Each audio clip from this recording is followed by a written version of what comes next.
Bonjour les amis, vous êtes bien sur Planète Gaïa TV dans l'émission Le Coin des Bouquins. Et aujourd'hui, nous sommes reçus chez Franck Atem, c'est ça? Absolument. Et on vient parler de... Alors là c'est énorme. Ah mon Dieu que c'est lourd. Oh. Le grand livre de la connaissance, au-delà du quantique, et l'univers fut, tome 1. Et, bien sûr, le tome 2 qui s'appelle Guéris-toi toi-même. Bonjour Franck. Bonjour Gérard. Pour les téléspectateurs qui ne te connaissent pas encore bien, est-ce que tu pourrais en quelques mots nous raconter qui tu es, ton parcours et comment t'en es arrivé là? Ça remonte à la nuit des temps, je dirais. Bah oui. C'est pas des choses qui s'écrivent au pied levé, comme ça. Bon, je suppose que beaucoup de nos auditeurs croient à la réincarnation. Un certain nombre. Un certain nombre. Et bon, ça fait des vies et des vies que je travaille la métaphysique. La métaphysique, c'est la science des causes. Et dans cette vie, il était temps d'aboutir. C'est-à-dire que de vie en vie, il y a beaucoup de choses qui s'éclaircissent, qui se paraissent évidentes. Mais il me manquait toujours un point essentiel, qui est la base, qui est que c'est que l'être, d'où vient l'être, et pourquoi il y a la conscience à la place de rien. Qui est la grande question que tout le monde peut se poser à un moment ou à un autre de sa vie. Moi, je me suis la supposé encore dans mon enfance et dans mon adolescence, mais en partant d'éléments extrêmement solides qui sont les travaux de mon père sur l'origine de l'atome. Et donc, où il explique, où il démontre que l'atome est fondé sur une seule énergie. Oui. Ce que voudraient bien connaître les physiciens, évidemment, ils ont plein de théories diverses pour expliquer chaque portion de l'univers, n'est-ce pas, coupée en tranches, une pour l'espace-temps, une pour l'esprit, une pour la vitesse de la lumière, une pour les planètes, une pour l'atome, bon, Big Bang, etc. Bon, c'est beaucoup trop de théories pour que ça ait une chance d'être vrai. Et lui, il ne connaissait pas tout ça, il n'avait pas besoin de connaître tout ça, il a aussi de vie en vie élaboré cette connaissance de l'unicité de l'énergie, une seule énergie pour expliquer tout l'univers. Cette énergie en l'occurrence c'est magnétique, ça aussi ça doit t'intéresser en tant que magnétiseur. Bien sûr. L'énergie magnétique est ce qui nous constitue, ce qui constitue toute chose, tout l'univers, et on peut expliquer tous les phénomènes physiques à partir de la seule énergie magnétique. Alors qu'il est tout à fait impossible d'expliquer les phénomènes physiques à partir de la gravitation. Oui. On peut faire des prédictions avec la gravitation, parce que l'attraction existe évidemment. L'attraction est magnétique, mais on la constate, on l'observe, mais c'est pas tout. Et avec la gravitation seule, ou avec les théories actuelles, on ne peut pas expliquer les choses les plus élémentaires du genre pourquoi la Terre tourne. Bien sûr. Pourquoi il y a la gravitation elle-même, pourquoi il y a l'attraction, et pourquoi il y a la répulsion, puisque aujourd'hui les physiciens sont obligés de recourir à nouveau à une notion de répulsion pour expliquer soit l'expansion de l'univers, soit le comportement de l'énergie auprès des trous noirs, soit pour expliquer la courbure de l'espace. Toutes ces choses-là ont besoin de répulsion. Or, toutes leurs théories sont fondées sur la gravitation et l'attraction. Oui, bien sûr. Donc c'est un peu compliqué pour eux, mais nous on s'en réjouit parce que s'ils vont chercher la répulsion, ça veut dire qu'en fait il s'agit d'énergie magnétique, attractive et répulsive. Bien sûr. Et il suffit de partir de cette base-là pour pouvoir expliquer un peu tous ces phénomènes. Mais moi, ce qui m'a importé quand j'ai connu vraiment à fond cette théorie de mon père, Léon Raoul Atem, c'est d'où vient cette énergie magnétique. Parce que on avait l'intuition qu'elle était nulle. Oui, elle est forcément nulle puisqu'elle est l'opposition de deux principes contraires, inséparables mais contraires, comme le yin et le yang, mais comme plus 5 moins 5 égale 0. Il n'y a pas de substance matérielle à tout ça. Il y a simplement une opposition de principes, des principes inséparables. En tant qu'ils sont inséparables, c'est l'attraction, et en tant qu'ils sont distincts, c'est la répulsion.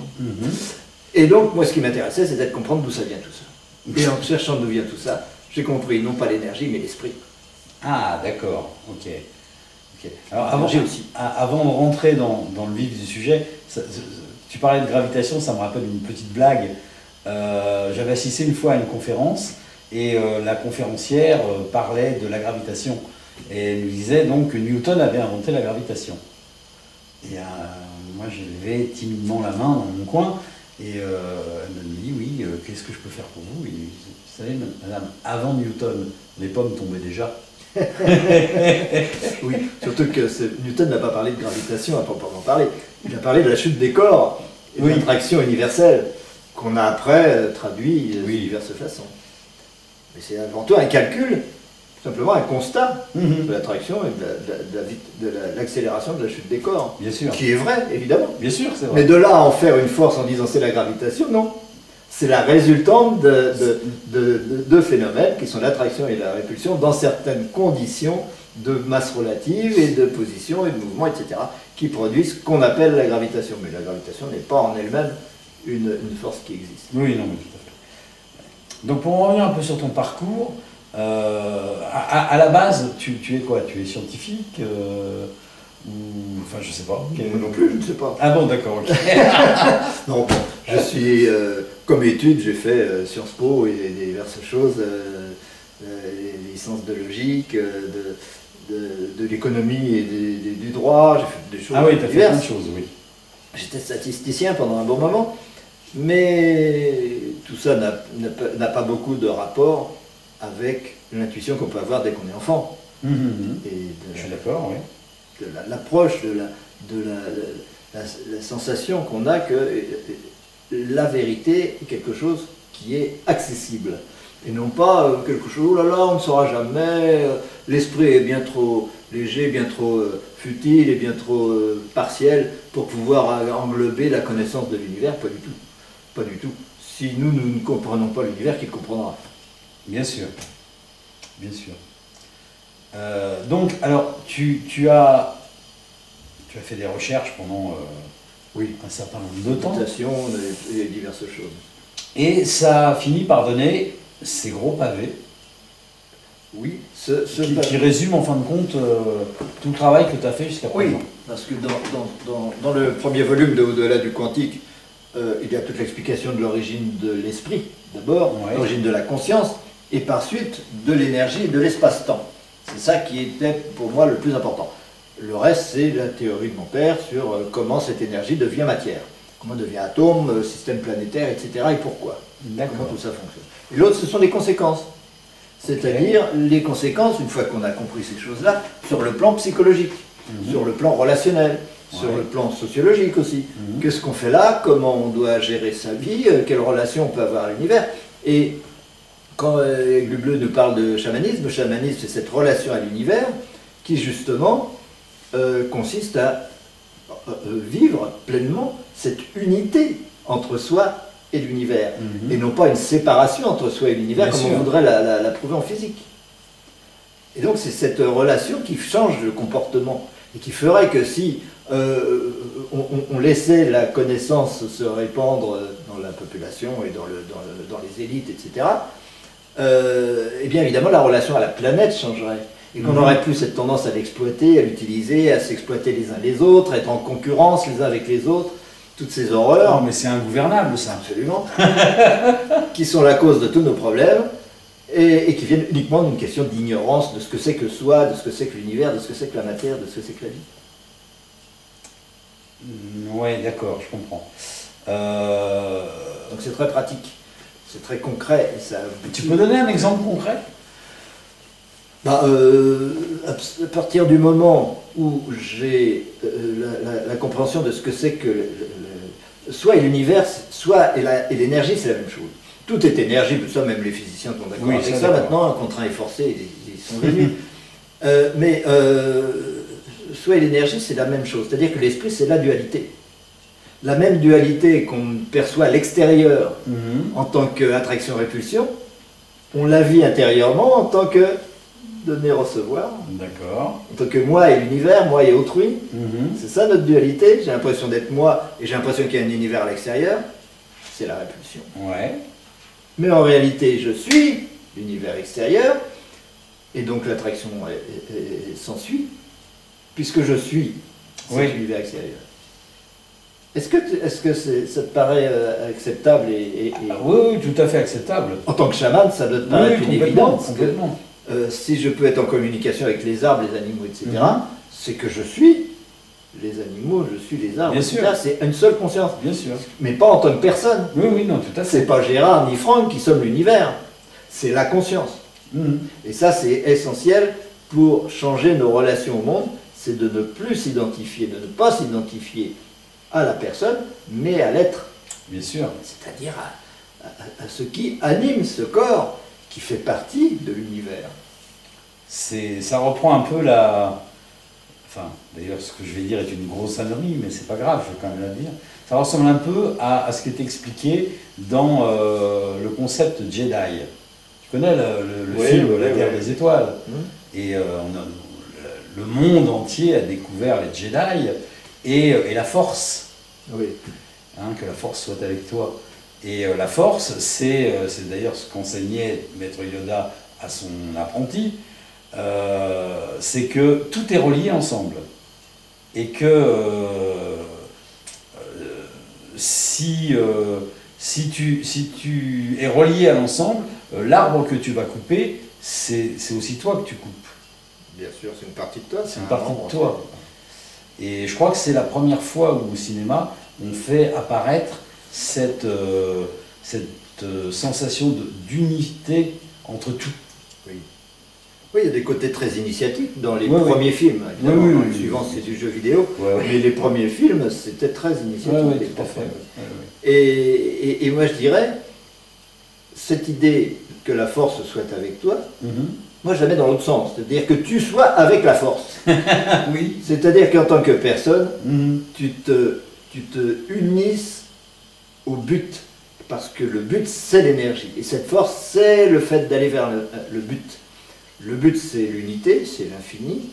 Et nous, comme nous nous croyons séparés de cela, et c'est normal que par la conscience que nous nous croyons séparés de l'univers, mais comme nous sommes l'univers, alors il y a cette force qui nous pousse, qui nous tire à redevenir ce que nous sommes réellement, c'est-à-dire un avec tout, c'est-à-dire l'infini, c'est-à-dire Dieu, d'autres appelleraient ça Dieu, peu importe, qui est le but de l'univers et non pas l'origine. Donc la force, c'est ce qui nous tire vers l'infini et qui nous donne notre énergie et qui est notre but personnel autant que le but universel. C'est-à-dire personnellement, on contribue, on concourt à ce grand but universel par nos buts individuels. Et si je suis dans l'axe, si je suis dans la direction d'aller vers cette unité et de tout faire pour l'unité, jamais rien pour séparer comme des Coubertin, eh bien je suis la force, je suis avec la force. Et par contre-coup, la force est avec moi. Bien sûr. Évidemment. Bien sûr. Alors, si on parle d'énergie, puisque donc, tout est énergie, est-ce que ça ne serait pas plus juste de parler de fréquence? Parce que tout est fréquence. Une énergie, c'est une fréquence. Puisqu'une énergie, même si on ne peut pas la saisir, elle émet une vibration. Alors, mais peut-être que je suis à l'envers dans le raisonnement. Il faut distinguer, il faut bien donner leur sens aux mots, et bien être précis sur les mots si on veut pouvoir discuter. Oui. L'énergie, c'est ça, il n'y en a qu'une. C'est le but. Le fait d'aller vers un but est l'énergie. Quand tu as un but, tu as de l'énergie. Si tu n'as pas de but, tu déprimes. C'est fini, tu n'as plus d'énergie. C'est vrai. Si les arbres poussent, c'est parce qu'ils vont quelque part. Si les herbes poussent, c'est parce qu'elles vont quelque part. Si on a envie de manger, si on a envie de faire l'amour, si on a envie de tout ça, si on a envie de tout ça, c'est parce qu'on va vers quelque chose. C'est pas parce qu'on est poussé depuis quelque chose comme un Big Bang ou n'importe quoi qui viendrait du passé. Le passé ne donne aucune énergie. Ce qui donne l'énergie, c'est le but. C'est donc le futur en quelque sorte. Donc on est poussé, on est... Qu'est-ce que tu me demandais? Alors, je reprends ma question. En fin de compte, c'est l'histoire de l'œuf et de la poule. Lequel est le premier, l'œuf ou la poule? Est-ce que l'énergie est une fréquence ou est-ce que la fréquence est une énergie? Oui, alors cette énergie-là, il n'y en a qu'une. Par contre, cette énergie ne peut pas être infinie. Il n'y a pas d'infini. Ça, c'est fondamental. Et c'est en méditant sur l'infini, moi j'ai médité 15 ans sur l'infini et le néant, c'est la même chose, pour comprendre que l'infini n'est jamais une réalité, mais toujours une nécessité. Tu vois ce que je veux dire? Oui, oui. L'infini est absolument nécessaire, mais il est absolument impossible. Rien n'est infini. Tout ce qui est fini. Et on pourrait dire les choses autrement. Est-ce qu'il y a un nombre infini? Ben non. Il n'y a pas de nombre infini. Ben non, sinon il n'est pas infini, bah c'est un oui, nombre. oui. Mais est-ce qu'il est nécessaire qu'il y ait une infinité de nombres? Oui, bien sûr. Ah oui, il n'y a pas de limite possible à ça. Oui. Donc il faut distinguer l'infini et le sans limite. L'énergie est sans limite, mais elle n'est jamais infinie. Et du fait qu'elle n'est jamais infinie, elle est toujours finie. Ouais. Mais elle est finie de toutes les façons possibles. Et toutes ces façons de ne pas être infinie, c'est-à-dire toutes ces finitudes de l'énergie, sont les vibrations. Chacune d'entre elles est un niveau de conscience. Chacune de ces vibrations est un niveau d'être qui concourt à la réalisation de l'infini et qui n'est jamais infini. Mais tous les finis concourent à l'infini. C'est pour ça que nous sommes là. C'est parce que l'infini est nécessaire et impossible que tous les finis sont nécessaires et que chaque fini va vers l'infini, tend vers l'infini. Et c'est ça une vibration, c'est la relation au but. Ou bien je vais volontairement, fortement, de façon décidée vers le but, ou bien est-ce que je résiste plus ou moins, je résiste plus ou moins, ou j'y vais plus ou moins. Et c'est ça qui définit ma vibration, c'est ça qui définit ma qualité de conscience. D'accord. Mais c'est toujours la même énergie. Mais c'est toujours la même énergie. Et donc nous sommes cette énergie. Nous sommes cette énergie, chacun à sa façon. Ok, d'accord. Bon, ben, messieurs les scientifiques, amusez-vous bien. Il est boulot quand même. Là. Oui, oui, non mais c'est vrai, c'est important. D'ailleurs, Aigle Bleu en parlait aussi, il disait, c'est pas chacun sa vérité, chacun sa vérité, ça veut rien dire. Il n'y a qu'une vérité. Oui, oui, c'est ça la vérité. Cette vérité, elle est vraie pour tout le monde. Chacun a le même but, mais chacun a sa façon d'y aller. Et chacun de nos égos est une façon d'y aller. Et le fait de comprendre ça fait qu'on va respecter chaque ego. C'est-à-dire que je ne suis pas en concurrence avec les autres, puisque chacun contribue à la réalisation de ce que je suis réellement à l'infini. Donc chacun est absolument nécessaire, et on est chacun nécessaire les uns aux autres. Donc voilà un exemple concret de ce que la compréhension de l'être et de l'univers change dans le comportement. Chaque ego, je ne suis pas l'ego, je ne suis pas en concurrence avec les autres égos, chaque ego est nécessaire pour m'aider, pour aller vers le but. Si je suis à cet endroit, c'est parce que l'autre est ici. Sinon, je ne pourrais pas être là. Si je peux être là, c'est aussi parce que je vais vers un autre but. Et celui-là est déjà indispensable aussi pour moi. Et ainsi de suite. Toutes les vibrations sont nécessaires. Mais est-ce que c'est pas un peu la même chose que la différence entre le réel et la réalité? Le réel, c'est ce qui est, et pour tout le monde. On est d'accord là-dessus. Et la réalité, c'est ta perception personnelle du réel, qui n'est pas forcément la même que la mienne, puisqu'on n'est déjà pas assis au même endroit. Si on veut Donc dire ce comme qu'on ça. voit est forcément différent, puisqu'on n'a pas exactement le même angle de vue. Oui, mais ça voudrait dire qu'il y a une réalité effective, objective, dont nous serions un point de vue. Mais il n'y a pas cette réalité. Tout est illusion. L'illusion, Oui. c'est le fait que il n'y a que les réalités personnelles. Il n'y a pas de réel effectif. Il n'y a que chaque univers personnel. Il y a ton univers personnel et le mien. Ils ont des points communs considérables, évidemment, puisque nous sommes le même esprit et que l'esprit fonctionne d'une seule façon. Oui. Et donc toutes ces formes que prend la conscience, que prend l'esprit, sont légèrement différentes les unes des autres. Elle est très différente entre la nôtre et celle d'un brin d'herbe, par exemple. Bien sûr. Mais c'est la même conscience. Mais entre nous deux, qui sommes tous les deux des êtres humains et qui plus est terriens et en plus dans la même pièce, il est évident que notre esprit est très très semblable. Oui, c'est Notre vrai. réalité est très très semblable. Mais c'est pas pour ça qu'il y a une réalité effective dont nous serions témoins. Cette réalité effective n'existe pas. Oui. Bon, je sais, ça peut être gênant. Non, non, c'est pas une question d'être gênant, mais ça me rappelle un enseignement que j'ai reçu il y a très très longtemps, où on me disait que dans une forêt, il y a des arbres. Et si le vent casse un arbre, ça va faire un bruit. Mais s'il n'y a personne pour l'écouter, ce bruit n'existe pas. Puisqu'il n'y a personne pour l'écouter. La seule chose qui fait qu'il y a du bruit, c'est qu'il y a quelqu'un qui l'a entendu. Oui, il y a une infinité de façons d'entendre. Les arbres environnants ressentent cette branche qui casse, les brins d'herbe aussi, les animaux le ressentent aussi. Rien ne peut exister sans perception. D'ailleurs, c'est quelque chose qu'on retrouve en physique quantique.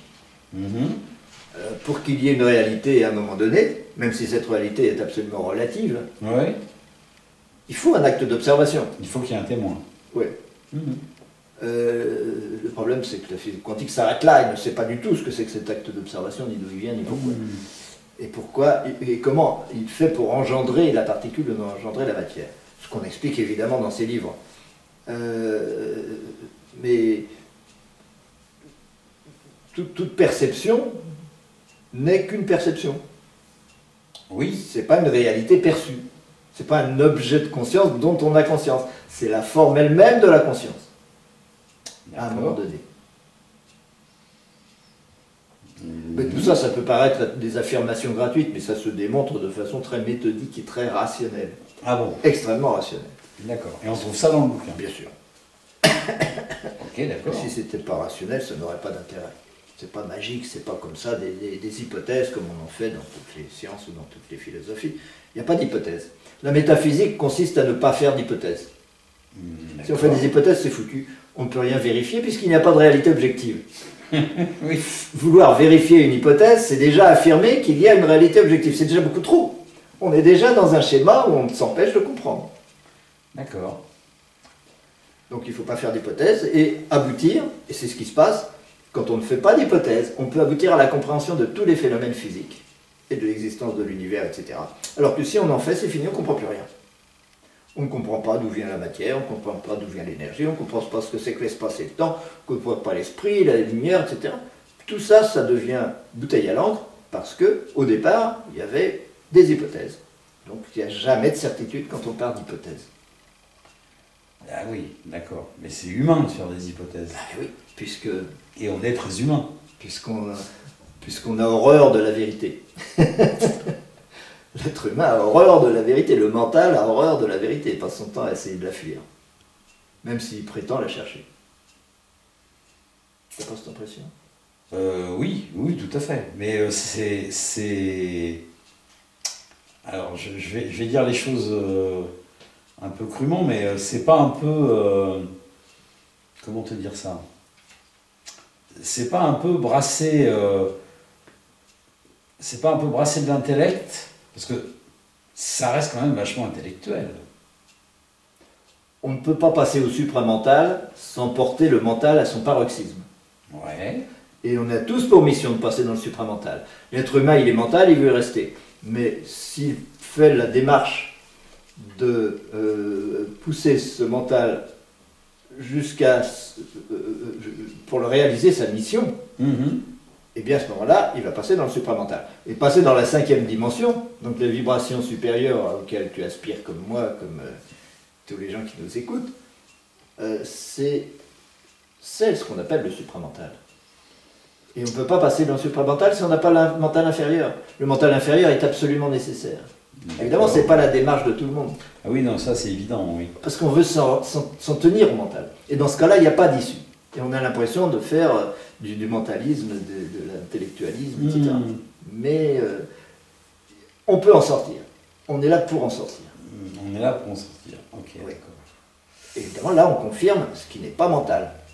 Le cerveau droit, les intuitions des chamans, la sensation d'être en unité avec le tout ça revient de façon extrêmement claire, extrêmement limpide et extrêmement évidente, parce qu'on est passé du mental qui s'accroche à la séparation, à la division, au supramental qui lui a compris. D'accord. Que tout est un. Et qu'il accepte, et qui en tient compte. D'accord. Mais alors, quand tu as écrit ton autre bouquin, là, dont on n'a pas encore parlé, mais que je vais montrer maintenant, qui s'appelle « quand la réincarnation devient une certitude scientifique. Oui. Tu te bases sur ce type de recherche? C'est le premier livre que j'ai écrit. Celui-là? Oui. D'accord. Lorsque une nuit, par une belle nuit je ne me rappelle plus de quelle saison, c'est au printemps, ou au début de l'été, j'ai enfin compris d'où vient la dualité. Ouais. Puisque l'énergie magnétique est une dualité, et que la somme de cette dualité est égale à 0, comprendre l'univers, c'est comprendre pourquoi le néant est une dualité. Et en quoi il est une dualité. Ça m'a pris 15 ans. Ah, quand même. 15 ans de méditation sur le néant pour saisir quelle est cette dualité. Je suis passé par plein de phases où je me disais ça doit être ça doit être ceci, ça doit être cela. Mais une seule fois, un jour, une nuit, bon, bien souvent c'est la nuit que les messages arrivent, bien sûr, et toutes les inspirations, beaucoup d'inspirations arrivent la nuit. Je me suis levé, j'ai écrit sur un petit carnet rose, des papiers roses, je me rappelle, j'ai écrit tout ça. Et dès le lendemain, j'ai commencé à écrire ce livre. Et je me suis enfermé pendant 15 jours. Je ne suis plus sorti de chez moi pendant 15 jours, j'ai écrit ce livre tout le temps. Au bout de 15 jours, j'en pouvais plus. Je suis sorti, je suis allé m'amuser, danser, au restaurant, etc. Je ne voulais plus en entendre parler. C'était fait. Le bouquin était écrit. Je me dis, ça y est, j'ai rempli mon travail. Ça fait des années que je cherche à comprendre ça. Ça fait des vies et des vies que je fignole et que j'améliore cette compréhension de l'être. Maintenant c'est fait, je peux me mettre à la retraite. J'avais 33 ans. Ah oui, c'est peut-être un peu tôt pour la retraite. Oui, c'est trop tôt. Et puis surtout que je me suis aperçu que la plupart des gens ne comprenaient pas du tout ce livre qui s'est vendu rapidement. Il a été vite épuisé. Mais les courriers que je recevais, il y avait des courriers extraordinairement enthousiastes. Des gens qui me disaient enfin, vous êtes la 36e leçon de l'orthologique d'Artan. Parce qu'ils disaient il doit bien y avoir une façon de comprendre pourquoi on est là, etc. Et ou le 10e dan de philosophie d'Extrême-Orient de Lao Tse, qui disait moi je suis le 9e dan, un jour vous rencontrerez quelqu'un qui est le 10e dan parce qu'il vous expliquera la bifurcation yin-yang. La bifurcation yin-yang, c'est pourquoi le Tao est une dualité. Je dis oui, effectivement, je ne savais pas, je ne connaissais rien ni à Lao Tse ni aux autres. Et il me disait bah oui, j'explique évidemment la dualité. Pourquoi on a l'impression de dualité alors que tout est un. C'est ça, c'est ce problème des théologiens qui se demandent mais pourquoi il y a le mal, pourquoi il y a la souffrance, alors que Dieu est bon et juste, et Dieu est tout, et pourtant il y a la dualité. Bon ben voilà, c'est ça l'histoire. Donc une fois que ça s'est réglé, j'ai pu écrire, et puis là le lien a pu se faire avec la théorie de mon père, puisque on avait la source de cette dualité magnétique, qui était forcément magnétique, puisque en tant que nécessité c'est une attraction et en tant qu'impossibilité c'est une répulsion, donc on avait le magnétisme sous-jacent, et bien à partir de là on pouvait comprendre l'atome, comprendre l'univers, comprendre la vie, comprendre tout ça, et comprendre pourquoi tout cela évolue. Tout cela évolue, nous évoluons tout le temps parce que c'est un but. Il n'y a que le but, donc il n'y a que l'évolution, donc il n'y a que la vie. D'accord. Ok, et alors donc celui-là c'est ton premier bouquin. Oui. Tu as décidé de casser ta retraite et tu en as pondu d'autres des bouquins. Oui, parce que j'avais l'impression que celui-là n'avait pas été compris. Donc je me suis dit, il faut l'écrire d'autres. D'accord. Et donc là, on en a deux qui sont la suite l'un de l'autre. Donc il y a les 5 clés qui a été suivi, je ne sais pas combien de temps après, par la 6e clé. 5 ans après. 5 ans après. Alors, qu'est-ce que tu peux nous dire sur ces 5 clés et sur la 6e, bien sûr? Bien, ça fait partie des conséquences. Parce que, entre-temps, sur ces entrefaites, entre 33 ans et 2002, quand j'ai écrit les 5 clés, j'ai pris conscience d'autre chose sur la situation de la planète, etc. Et j'ai bien compris que les problèmes de la planète étaient absolument liés au niveau de compréhension de ce que c'est que soi, de ce que c'est que la planète, de ce que c'est que la matière, qui détermine notre relation au monde et aux autres. Et donc s'il y a l'exploitation de l'homme par l'homme, s'il y a l'exploitation de la planète, la destruction de la planète, c'est parce que notre relation aux autres et au monde est fausse. Elle est fausse parce qu'on n'a rien compris.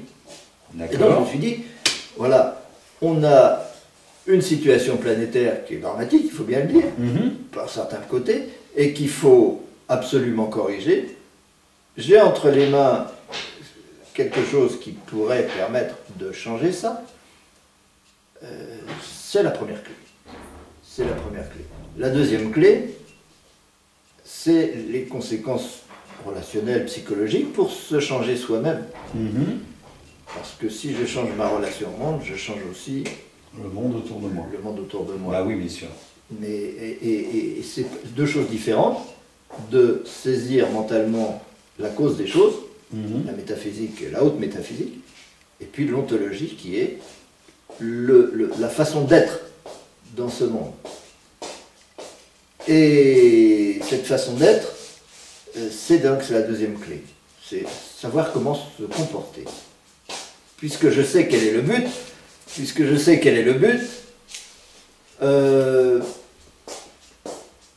comment je dois me comporter. Cette deuxième clé, elle est absolument essentielle pour la vie quotidienne des gens. C'est-à-dire, est-ce que je dois aimer ou pas aimer? Moi, c'était ma grande question. Pourquoi j'aime? Oui. Comprendre l'univers, ça m'a permis de comprendre pourquoi j'aimais. D'accord. Parce que je me disais, on ne peut pas aimer si on est manipulé par quelque chose qu'on ignore. Qu'est-ce que c'est que cette façon d'aimer? Pourquoi on aime?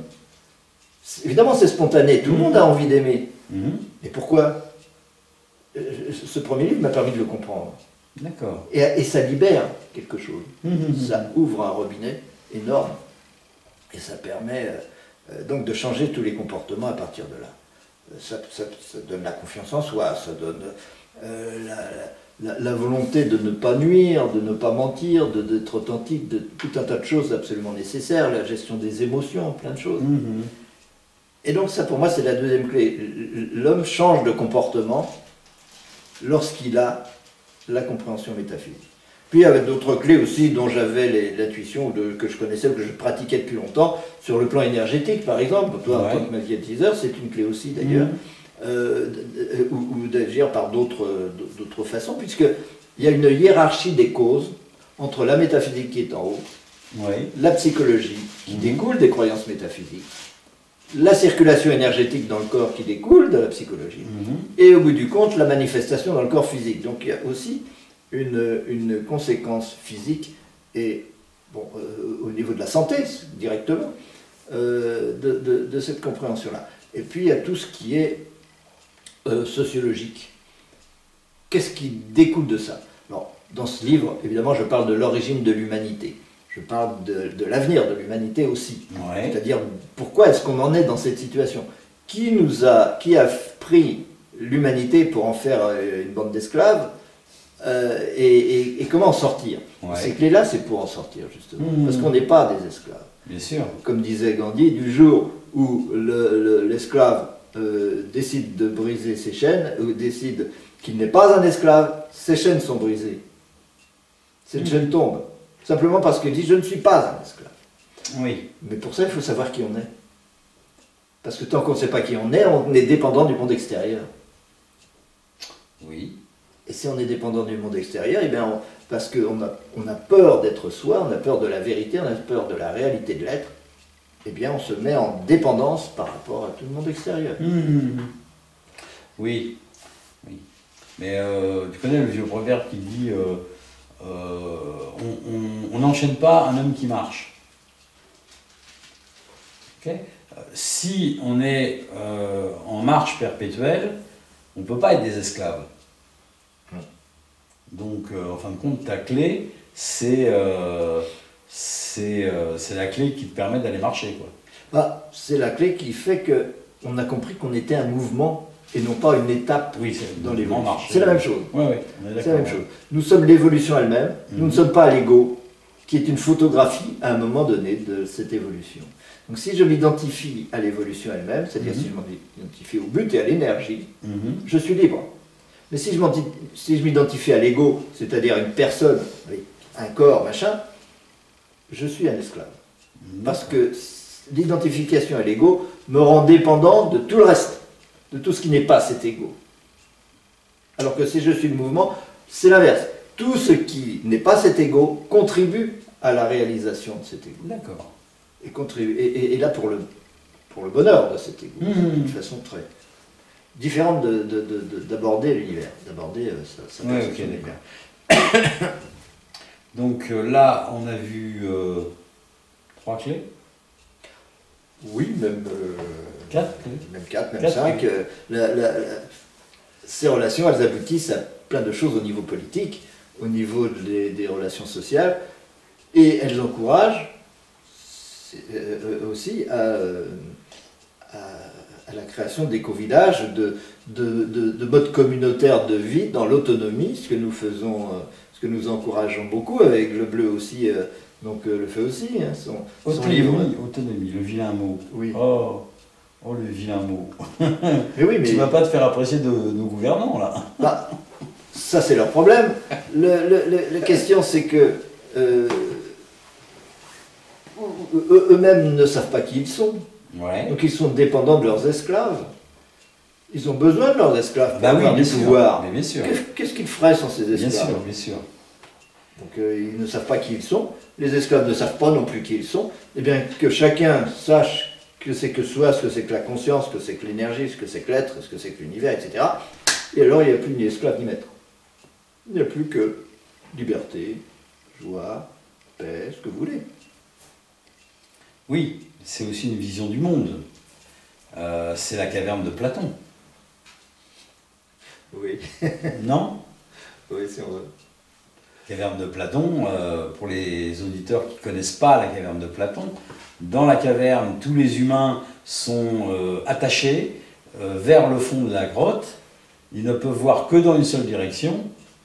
Et derrière, il y a l'entrée de la grotte, et qui amène donc de la lumière. Donc tout ce que les gens dans la grotte voient, c'est des ombres. Des ombres chinoises qui sont complètement déformées par la lumière qui rentre à l'intérieur de la grotte et qui déforme tout. Et ce qui se passe à l'extérieur déforme encore plus ce qu'on voit à l'intérieur. Et il suffit qu'il y ait un humain qui s'en aille, qui arrive à sortir dehors, et il voit que dehors, c'est pas du tout la même chose qu'à l'intérieur. Et donc il va revenir, il va dire à tous, et c'est faux, ce qu'on voit là, c'est pas vrai, c'est pas la réalité. La réalité, c'est comme ça. Oui. Et là, il se fait tuer par ses collègues qui disent mais il est fou celui-là. Ben oui, c'est normal. C'est normal. Le mental a horreur de la. Je veux pas voir le mental voit les choses strictement à l'envers de la réalité métaphysique.